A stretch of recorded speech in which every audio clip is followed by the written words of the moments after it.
அனைவருக்கும் வணக்கம்.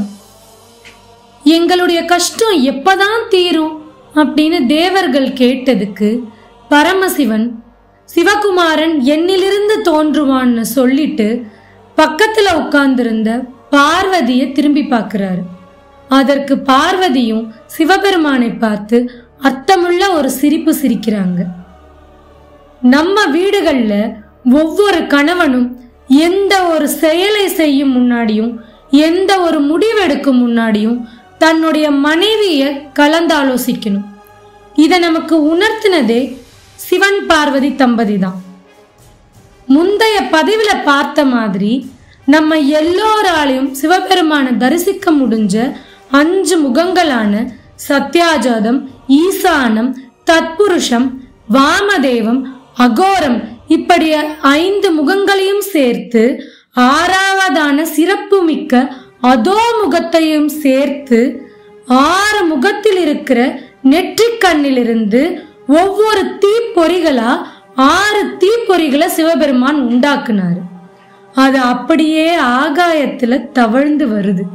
ஆனா அந்த தீப்பொறிகளோட அனலை தாங்க முடியாம கைலாய மலையில இருந்த அத்தனை தேவர்களும் பூத கணங்களும் முனிவர்களும் ரிஷிகளும் ஏன் பார்வதி தேவி கூட எழுந்து ஓடுறாங்க.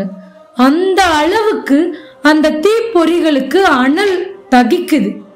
ஒரு பிறப்பு இருந்தா அந்த குழந்தைய கையில யாராவது வாங்கணும் இல்லையா? ஆனா இங்க பார்வதியே எழுந்து ஓடும்போது யாருதான் அந்த குழந்தைய ஏந்துறது? அக்னி பகவான் வந்தாரு.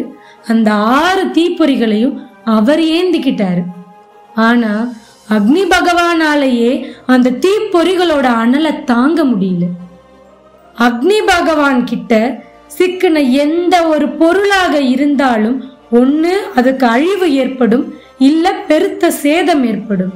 ஆனா அக்னி பகவானே தோற்று போன இடம்னு 2 இருக்கு. முதலாவதா ராமாயணத்துல சீதாம்மாவுக்கு அக்னி பரீட்சை நடக்கும் போது அக்னி பகவானால சீதாம்மாவை ஒண்ணுமே செய்ய முடியல. அதற்கு மாறா அவங்களோட கற்பு நெருப்பா மாறி அந்த அனல் அக்னி பகவானை தகுச்சதான். 2வதா சிவபெருமான் கிட்ட இருந்து உருவான இந்த 6 தீப்பொறிகளோட அனலை அக்னி பகவானால தாங்க முடியல. பார்த்தாரு. கீழே குனிஞ்சு பார்த்தா பூலோகத்துல கங்கை ஓடிட்டு இருக்கு. அந்த கங்கையில அந்த தீப்பொறிகளை விட்டுட்டாரு. கங்கா அம்மா அந்த தீப்பொறிகளை ஏந்தி அதை அப்படியே மெதுவா கொண்டு போயிட்டு இருக்காங்க. காத்தும் அவங்களோட அசைவுக்கு ஏற்ப கொஞ்சம் கொஞ்சமா அந்த தீப்பொறிகளை தள்ளிட்டு போகுது.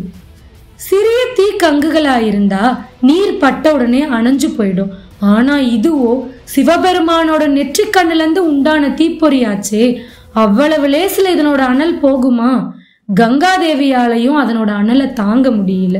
மெதுவா அந்த தீப்பொறிகளை சரவணத்திட்டுன்னு சொல்ற இடத்துல ஒதுக்கிட்டாங்க. இப்ப நம்ம இத சரியா கவனிச்சு பார்த்தோம்னா நெருப்பு பொறியா பிறந்து ஆகாசத்துல தவழ்ந்து தண்ணீரில் மிதந்து காற்றால் தள்ளப்பட்டு நிலத்துல ஒதுக்கப்பட்ட தீப்பொறிகள் 6 குழந்தையா மாறுது. அதாவது நம்மளும் பஞ்சபூதத்தால ஆன உடம்பு தானே நமக்கு. நம்மளையெல்லாம் காப்பாத்த நம்மை போலவே பஞ்சபூத சேர்க்கையோட திருஅவதாரம் பண்ணாரு நம்மையெல்லாம் காக்கிற எம்பெருமான் முருகப்பெருமான். 6 குழந்தைகளா உருவாகிடுச்சு. இந்த 6 குழந்தைகளையும் யாரு வளர்ப்பா? யாரு சோறூட்டி பாதுகாப்பா? இந்த 6 குழந்தைகளும் எப்படி 6 முகம் கொண்ட சர்வ வல்லமை மிக்க முருகப்பெருமானா மாறுச்சு? அடுத்த பதிவில் பார்ப்போம். சேனலை சப்ஸ்கிரைப் பண்ணி வச்சுக்கோங்க. நன்றி.